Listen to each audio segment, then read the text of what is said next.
Allora, dottoressa Di Maggio, chiediamo il senso, l'originalità di questa iniziativa che viene presentata questa mattina. Il senso è quello di mettere in pratica quel tavolo di patto educativo territoriale che negli anni abbiamo costruito.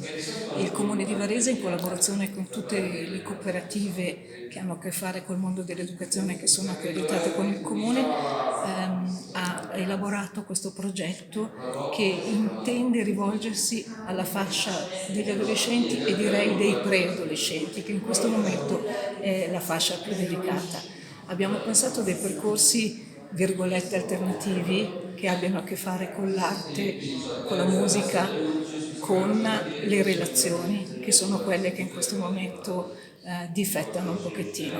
L'educazione è una questione di relazioni, la pandemia ha compromesso la capacità dei nostri ragazzi e dei nostri ragazzi di mettersi a confronto gli uni con gli altri, e noi speriamo che attraverso questi percorsi si possa arrivare ad avere dei ragazzi più sereni.